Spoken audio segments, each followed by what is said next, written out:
کرنے پے گن پیٹ گزارے وے چیاں سینگی اج میں شہر غبارے وے چیاں۔ السلام علیکم ادا کیا حال ہے سارے بیرا ٹھیک ہو؟ میں محمد عدنان گازر تو سارے پہ اپنا یوٹیوب چینل نوشہرہ ولیج امید ہے سارے دوست خیریت نالو سو اللہ پاک تو سارے کو ہمیشہ سلامت رکھے آمین۔ ادا آج اپنے سارا دوست ہے محمد انصر، اللہ ہی کو خوشیاں عطا فرماوے۔ ماشاءاللہ کیا خوبصورت آواز دیتی ہے اللہ پاک نہیں کو۔ ہوں آج ایک غزل آکیے پے گن پیٹ گزارے وے چیاں سینگی اج میں شہر غبارے وے چیاں کرنے پے گن پیٹ گزارے وے چیاں سینگی اج میں شہر غبارے وے چیاں چاراں نے یا اٹھاں نے دا ایک گھوڑا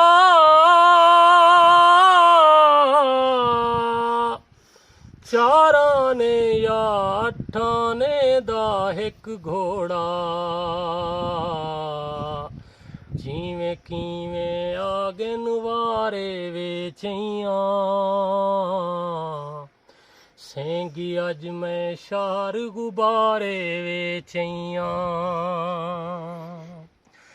اج تاں شام دی روٹی رل تے رج کھاسوں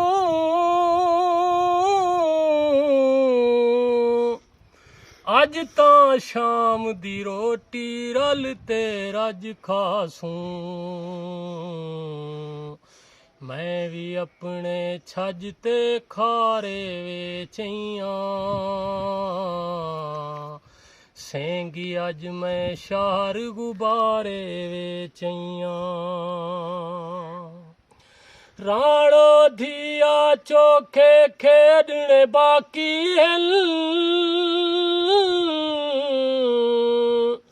راڑو دھیا چوکھے کھیڈنے باقی ہیں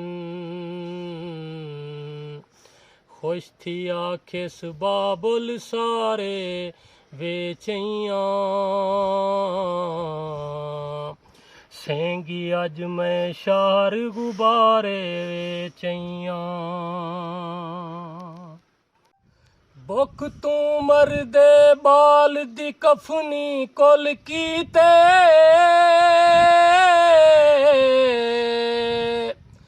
بک تو مردے بال دی کفنی کل کیتے میں بھی اپنے جھمکے جھارے وے چیاں سینگی اج میں شہر غبارے وے چیاں دانش ہاتھ دا پوریا کتنا قیمتی ہے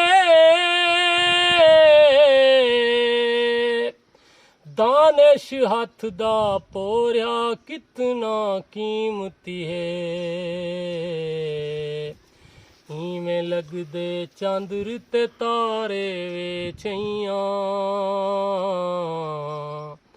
سینگی اج میں شہر غبارے وے چیاں کرنے پے گن پیٹ گزارے وے چیاں سینگی اج میں شہر غبارے وے چیاں